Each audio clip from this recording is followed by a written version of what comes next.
So I got to admit, sometimes Chia has a little bit of a, I don't know how to describe it, a winter coat. Big boned, small head, big body. Have you heard this before? Let's try and err away from using this kind of rhetoric, this kind Protective language, maybe? and call it what it is. Okay, which is what? It is a disease, and we call that disease obesity. So dogs will have obesity like us? Yeah, and it's a chronic condition. It's not something that you can easily cure by any means, but you can manage. All right. And it's about, being really quite aware of the situation. And, we've got that tool, Dog Check, for example, Yes. which allows you to recognize when we have a little bit too much weight, when we are, as you say, a little bit big boned. But yeah, it is, a global phenomenon. I think some of the stats I've seen say that 40% of people's dogs in Australia are overweight or obese. Yeah, and we quote that quite frequently without actually paying attention to the fact that that was actually published in. She's not met a horse yet. She's very enjoying the excited. interaction. Yes. She's turned into a puppy. Yeah. That study was published in '96, in fact, and we know that the problem isn't solving, and 96, and we know with most studies, with it takes time, a while for the science. stats usually increase. Well, at least this stat, Yeah. There's one study in the UK which kind of is reporting back, in excess of 70%, 79% in fact. Yeah. And that's kind of overweight. True obesity, which is where we're over 30% our ideal weight. Those figures are still shocking at the end of the day.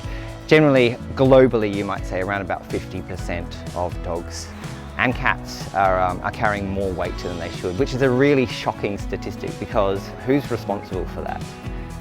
We are, but I think one of the things that you notice that I've done in the past is I've used protective language to the situation, and I've said that she's got a winter coat or she's big boned. That said, what can I do and what can other dog owners do when their dog is overweight or obese? What's the best step? Yeah, that first step is recognition and having a target. So knowing where we're trying to achieve, what we're trying to achieve when it comes to kind of silhouette, but also what numbers are we looking for on those scales to say, hey, we're in a good condition. Yeah. So let's look at her silhouette. So that's one kind of consideration, it's recognition and having a plan. And it's a combination of so many things. It's a multifactorial disease. In the fact that we need to think about our entire lifestyle. So it starts, with diet. Yep. Calories in, calories out. But the way that you interact with your pet is really what's kind of key. And does that maybe come into a little bit of that conversation around reward and treats? Because I think that I'm looking after my dog more or spoiling her when I reward her and treat her with little cookies or biscuits, or when I'm at the local market, I can see doggy cupcakes. And there's a little bit extra from your table that might, you wouldn't want that to go to waste. Yes, and I am a cook. When introducing to a new friend, we want to like our pets, we want to interact with them. And there's also that kind of love formula as well. I don't know how to really interact with my pet in any other way. So all of these kind of calorific reward systems are unhealthy, but you've used a nice word there, that being reward rather than treat. So I really like to kind of define my terms and realize that that's where food should come into play. It is a reward. So maybe swapping sometimes, rather than treating her with food or a little cookie, I could treat her with an extra walk or a tummy rub, or something I know she loves that's not food-based. And that is the basis of your relationship with it. It shouldn't be dependent on food. No. Sure, take a couple of kibbles from your daily allowance, which you'd always be measuring with a measuring cup, for example, and that can be the reward if you like. But it's much more significant for you to interact with her on another level, on an emotional level. I feel like bringing her to horses is one of those ways to connect with her at an emotional level. She's loving the horses here today. But with Chia here, and for anyone at home, what are we looking at for a healthy dog, and how do we know if maybe our dog's overweight or obese?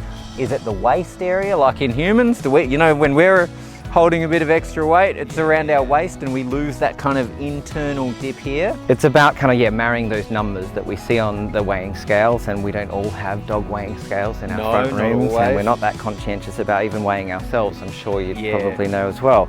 But yeah, we do have some certain markers that we have a look at on the dog's body. So with Chia, what would I look at? Let's think about the waist. So when she's standing up and in front of us, we should really be seeing a little bit of a waist that comes in. Okay, so just a little in bit front through of her here. hips there. Yeah. Yep.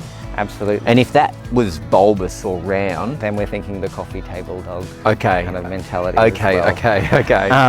Yeah, and we're looking also for a nice inguinal tuck. So from the side. So when she's standing, we should come up and tuck up in underneath. She's holding her core in. Exactly. Okay. Exactly. But hopefully that's a constant state. So you can see that, yeah, she's doing well. She is. And under here, but I feel like I personally admit there's room for improvement here with her. And what's good is I now know the signs and the things to look for. Another kind of great kind of hands-on, now that she's kind of interacting and standing with us, we call it a feather light touch. We shouldn't be putting any pressure at all on the side of the rib cage, but we should always feel some lumps here, that being those ribs themselves. Tell me, can you? Yeah, let me have a little look. Hey Chia, sit down. Good girl. So just a feather light touch down the side. Absolutely, and we should feel some of those bumps, which are obviously our ribs. Yeah, okay. I feel like I could feel them more. Yeah, a little bit, hey little girl. And then we kind of, mentally score these on generally a score of 1 to 5 or 1 to 9 when we're in the veterinary practice, and then we know where we're trying to get to. Generally, a body condition score of 4 to 5 out of 9 is a great way to go, and then we can do the arithmetic at the level of a veterinary consultation and make a full plan. I think understanding the look and the touch, I think the skills and the things I learn on dog check, I think all of that, and then maybe replacing the reward centre with something non-food based is all great tips. Yeah, I mean, dog check is that tool which allows us to start the conversation and relate weight management to ourselves. Our silhouette can be reconciled with what they're looking like. So yeah, let's start that healthy conversation, thinking about weight management as kind of a holistic kind of phenomena that we need to think well beyond food, but also full lifestyle as well. Well, speaking of lifestyle, Chia, what do you think? Should we keep on walking through the farm?